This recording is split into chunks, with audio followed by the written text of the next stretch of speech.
नमस्कार दोस्तों, मैं हूं सीमा पूरा। दोस्तों, आज हम आपको पित्त दोष को दूर करने वाले कुछ लाभकारी अभ्यास बताएंगे। दोस्तों, पित्त हमारे पाचन को नियंत्रित करता है। दोस्तों, पित्त दोष के असंतुलित होने के कारण हमारे डाइजेस्टिव सिस्टम संबंधी अनेक समस्याएं उत्पन्न हो जाती हैं। इसमें हमारे डाइजेशन से संबंधित जैसे कब्ज, गैस, एसिडिटी जैसी समस्याएं उत्पन्न हो जाती हैं और हमारे चेहरे पर मुहासों का निकलना, बालों का अत्यधिक गिरना, बालों में का असमयी सफेद होना, चेहरे पर रूखापन जैसी अनेक समस्याएं उत्पन्न हो जाती है।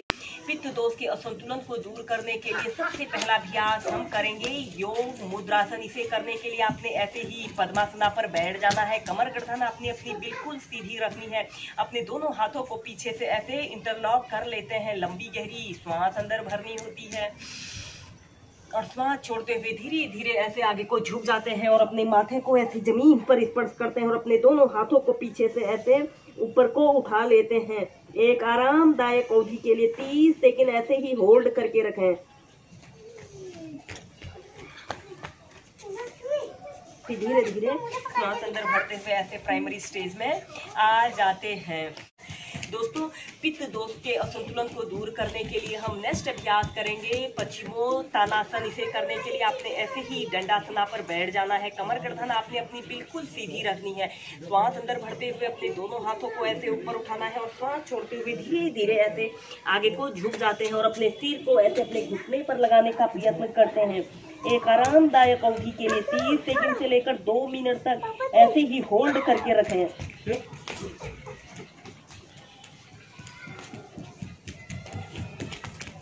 धीरे धीरे ऐसे प्राइमरी स्टेज में आ जाते हैं। तो पित्त दोष को संतुलित अवस्था में लाने के लिए आप शीर्षासन और सर्वांग आसन जैसे अभ्यासों को भी प्रैक्टिस कीजिए। इन्हें करने से पित्त दोष संतुलित अवस्था में आता है। इसमें अब हम करेंगे शीर्षासना। इसे करने के लिए आपने ऐसे ही वज्रासना पर बैठ जाना है। फिर आपने अपने दोनों हाथों को ऐसे जमीन पर ऐसे रख लेते हैं।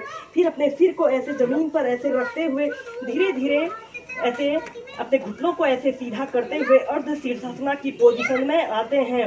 5 से 6 ब्रीथ ऐसे ही होल्ड करके रखते हैं। फिर धीरे धीरे अपने पैर को ऐसे सीधे करते हुए अपने पैरों को ऐसे सीधे करते हुए शीर्षासना की पोजीशन में आना है। अपने दोनों पैरों को ऐसे बिल्कुल सीधा कीजिए। पंजे को ऐसे ऊपर की तरफ तानना है। 30 सेकंड ऐसे ही होल्ड करके रखें। चलो आज एक ट्रिक है, तुम मुझे पकड़ के दिखाओ जाती। दोस्तों, यह शीर्षासना एक ऐसा आसन है, अगर इसे आप करते हैं तो यह पित्त दोष संतुलित अवस्था में आ जाता है और आप अपने को फिट और हेल्थी रख सकते हैं। इस अभ्यास को करने से हमारे सिर में ब्लड सर्कुलेशन काफी अच्छा रहता है और हमारे सिर से लेकर पैर तक शरीर के हर एक अंग की एक्सरसाइज होती है। ऐसे ही पहले आप इसे 30 सेकंड, फिर 2 मिनट, फिर जितनी देर आप इसे होल्ड करके रख सकते हैं इसे होल्ड करके रखें।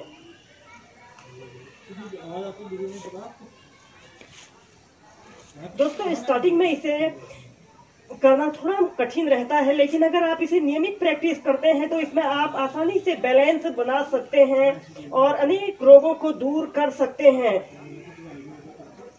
इस अभ्यास को करने से हमें फिजिकल और मेंटल बेनिफिट तो मिलते ही हैं, इसके अलावा हमें स्पिरिचुअल बेनिफिट भी मिलते हैं। इस अभ्यास को करने से हमारा बॉडी काम और कूलिंग स्टेज में आ जाते हैं। Normal breathing. इस दौरान आपने श्वास लेने और श्वास छोड़ने की प्रक्रिया पर ही ध्यान देना है। फिर धीरे धीरे ऐसे प्राइमरी स्टेज में आ जाते हैं।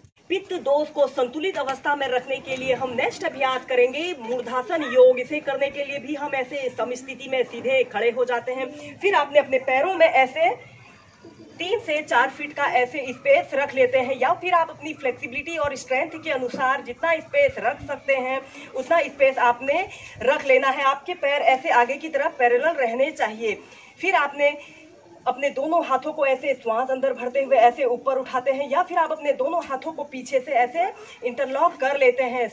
लंबी गहरी श्वास अंदर भरते हैं और श्वास छोड़ते हुए धीरे धीरे ऐसे आगे को झुक जाते हैं और अपने सिर को ऐसे जमीन पर स्पर्श करा लीजिए और अपने दोनों हाथों को ऐसे ऊपर को उठा लीजिए। इस स्थिति में आपके दोनों घुटने बिल्कुल सीधे रहें।